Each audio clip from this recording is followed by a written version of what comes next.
On the 9th of November 2025, in a room in Geneva, a 9-carat gold wristwatch sold for $1.73 million. It isn't rare. It isn't especially beautiful. It's famous for one reason. In October 1927, it hung on a ribbon around the neck of a 26-year-old typist from Brighton named Mercedes Gleitze. While she tried to swim the English Channel, she didn't make it. 10 hours and 24 minutes in 11-degree water. They pulled her out 7 miles short of Dover, drifting in and out of consciousness. The watch kept running. A month later, a German immigrant named Hans Wilsdorf bought the entire front page of the Daily Mail, and a swim that failed built the most valuable name in watchmaking. Almost nothing else in this story happened the way the company tells it. Not because anyone lied, because of something quieter and much harder to notice. Hans Wilsdorf was born in Kulmbach, Bavaria, in March 1881. His father ran a hardware business on the market square, founded by his grandfather. The family name was on the building. His mother died. His father died soon after. By 1893, he was 12 and an orphan. What happens next gets told online as a robbery. Ticking uncles, a stolen inheritance, gold marks lifted from a boy on the road to London. None of it is in the archival record. The only surviving testimony is Wilsdorf's own, and it says the opposite. His mother's brothers decided that it would be wiser to liquidate the prosperous business which had belonged first to my grandfather and later to my father, believing that in this way we children could be better prepared for life. They sold the shop to pay for his schooling. And he thanked them for it. So, no theft, something plainer and better. A boy watches his family's name come off a building and is sent away to school on the proceeds. He reaches adulthood with an education and no company, no shop, and no name of his own. He spent the rest of his life putting a name he made up onto tens of millions of objects. At 19, he took a job in the Swiss Jura at a trading house called Kuno Korten. 80 francs a month. His job title tells you what Rolex would become. English language correspondent. He was hired to write letters. He was not a watchmaker. He never became one and never claimed to be. Almost everything known about his early life comes from one book, the Rolex Jubilee Vade Mecum, written in 1945 and published by his own company as a manual for Rolex dealers. It's a primary source for what Hans Wilsdorf claimed. It is not a source for what happened. And we know that because he gets caught inside it. He describes Korten as a big concern exporting 1 million francs of watches a year, which would have made it one of the largest firms in the entire Swiss watch industry. It wasn't close, so watch what happens from here. Every famous Rolex legend fails the same way, and it isn't fraud. A source says something carefully. By my account, according to its owner, a lady's watch, I carried it to the top, and somewhere downstream one qualifying word gets dropped. That's the version that gets repeated. 100 repetitions later, the qualifier is gone and the claim is holding up a building. Nobody had to lie. This is just how a legend forms. You've probably repeated 3 of them yourself. In June 1905, at 83, Hatton Garden, Wilsdorf and Davis was founded on money borrowed from his brother and sister. He was 24. Alfred Davis is described almost everywhere as Wilsdorf's brother-in-law. Not in 1905 he wasn't. He was an investor introduced by Wilsdorf's solicitors, who married Wilsdorf's sister 3 years later. A family tie from 1908 back projected onto a transaction from 1905. They weren't manufacturers. They bought watches from Swiss suppliers and sold them on, at first with no branding at all. A trade advert from January 1906 records Wilsdorf on a buying trip, looking for, his words, novelties for the English colonies. It doesn't mention watches at all. Here's the story you've heard. In an age when men thought wristwatches were women's jewelry, one man bet everything on the wrist. The first half is true.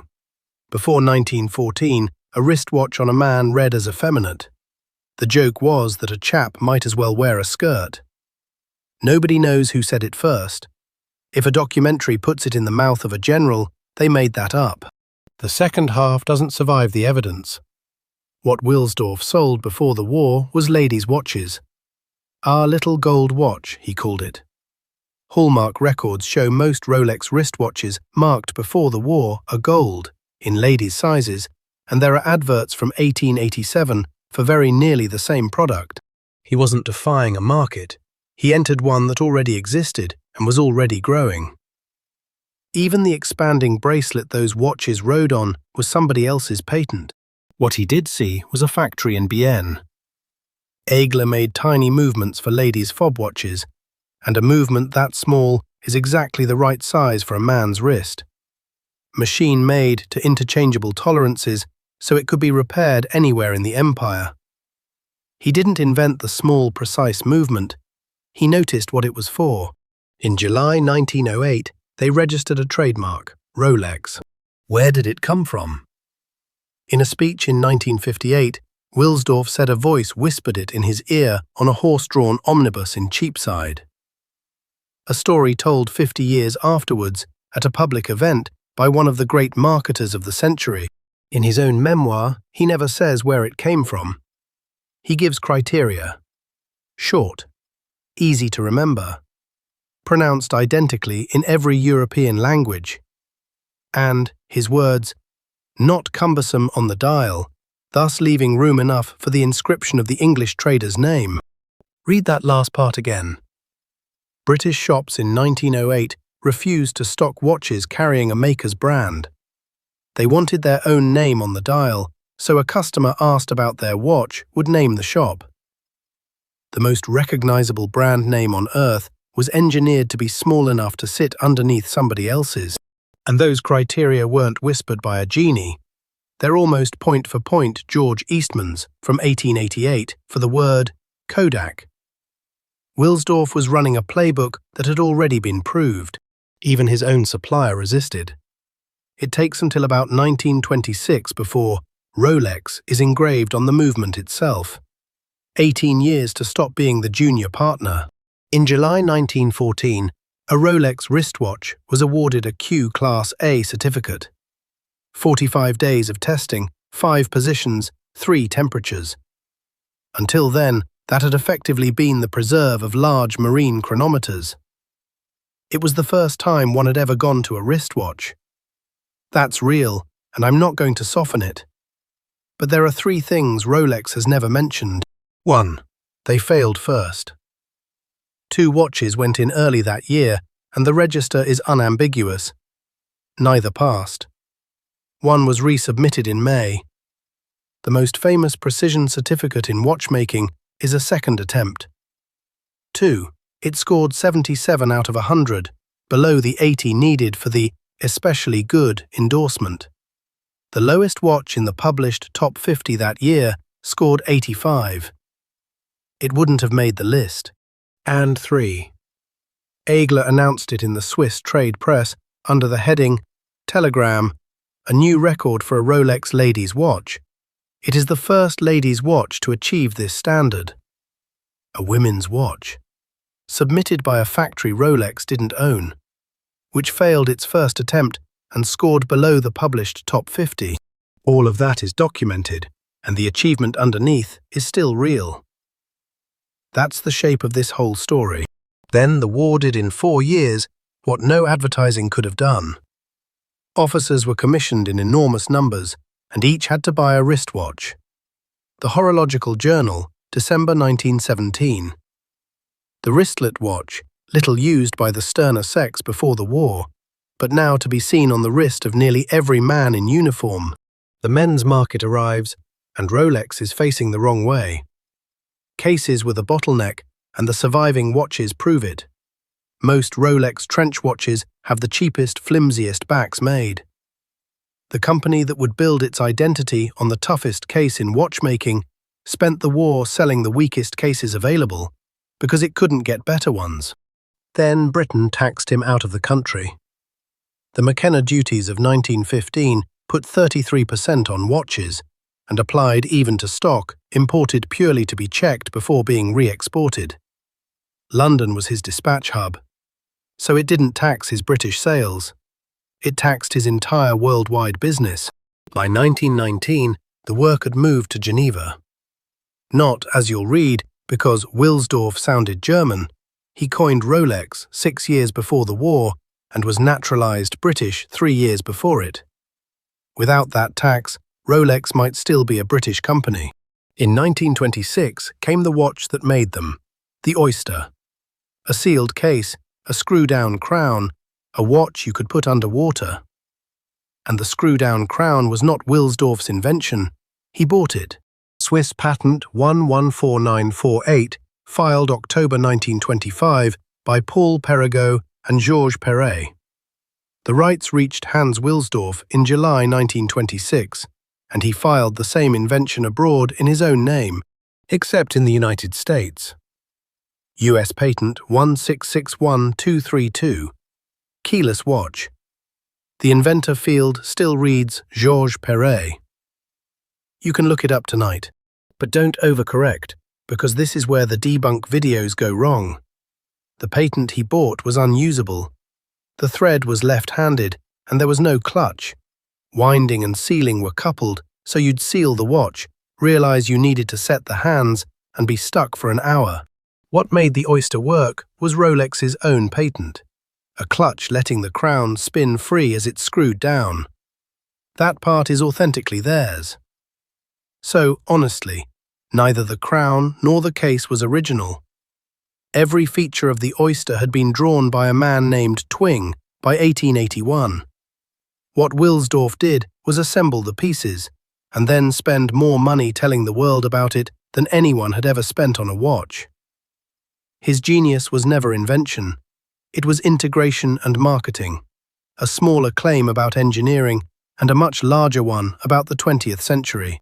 On the 7th of October 1927, on her 8th attempt, Mercedes Gleitze became the first British woman to swim the English Channel, 15 hours and 15 minutes from Cap Gris-Nez.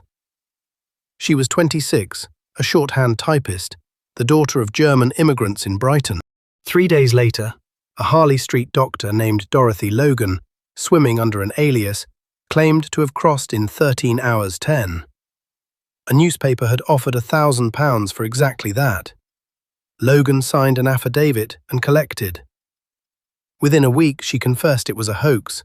She'd spent about 9 of those 13 hours sitting in the boat, she said, to prove how easily a channel swim could be faked when nobody independent was watching. She was right about that. But the damage didn't land on her.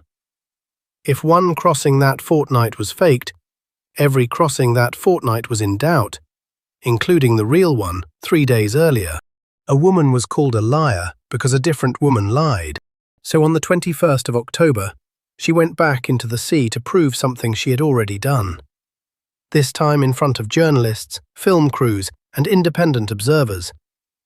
She started at 21 minutes past 4 in the morning. The water was 11 degrees. She stayed in it for 10 hours and 24 minutes. They pulled her out at 2:30, 7 miles short of Dover, hypothermic, slipping in and out of consciousness. She did not finish. And it worked anyway. Her endurance in that water convinced the observers and the press that the original record should stand. She was vindicated by a swim she failed. Wilsdorf had given her a gold Rolex Oyster to carry on that second attempt in exchange for her testimonial. She wore it on a ribbon around her neck. Not on her wrist. A Rolex advertisement in 2010 would show it on the wrist, but that's Rolex's image, not history's. And she wasn't wearing one at all on the swim that set the record. She wrote to him 4 days later. The watch, she said, had proved itself a reliable and accurate timekeeping companion. And on the 24th of November, Rolex bought the entire front page of the Daily Mail. The watch that defied the channel. A brand paid an athlete to carry its product through an ordeal, then bought a nation's front page to tell the story. Everything from Nike to Red Bull descends from that page. In 1931 came the second pillar, the perpetual, a weight that turns as you move, winding the watch from your own motion. Rolex did not invent the self-winding wristwatch, and we don't have to argue about it because Rolex has already conceded the point in print. A watch repairer from Bolton called John Harwood patented the first successful one in 1923. His company collapsed in the Depression, and that is the real origin of the Rolex Perpetual. Once there was no one left to defend the patent, the field opened. In 1953, a Rolex advertisement dropped the word rotor and implied Rolex had made the first automatic. Harwood sued. In June 1956, in the London Sunday Express, Rolex printed this: Mr. John Harwood of Harrow, Middlesex, was the inventor of the first self-winding wristwatch, and we apologize for any injury to his feelings which may have been caused by our advertisement of 4th December 1953, when the word rotor was omitted. Then they went further. Harwood's portrait appeared in Rolex adverts. One dropped word, a lawsuit, and a printed apology. This film's thesis in a single column inch. And Eigler, the factory in Bienne that made everything? Rolex didn't own it until 2004. 99 years. In 1941, Hermann Eigler replaced Hans Wilsdorf as chairman of Montrez Rolex. Rolex and the American brand Gruen both ran adverts showing that same factory, each with their own name painted on the roof for different continents. The first independent history of Rolex, published last year, surfaced wartime files that don't reconcile. MI5 investigated him from 1941, calling him most objectionable and suspected of espionage.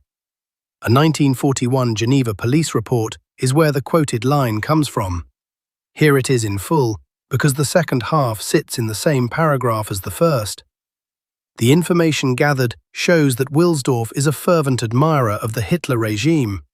He does not hide his satisfaction when events favorable to Germany occur. However, we have not seen or heard of any pro-Hitler propaganda or suspicious activity on his part. Nothing was proven. The Swiss investigation found nothing. And in the same years, Rolex was shipping watches into German prisoner of war camps to British officers who had no way to pay, secured by nothing but their word to settle afterwards. 2% never were, in many cases because the man had died in captivity. Both files are real. The Wilsdorf Foundation has commissioned an independent historian. That inquiry hasn't reported.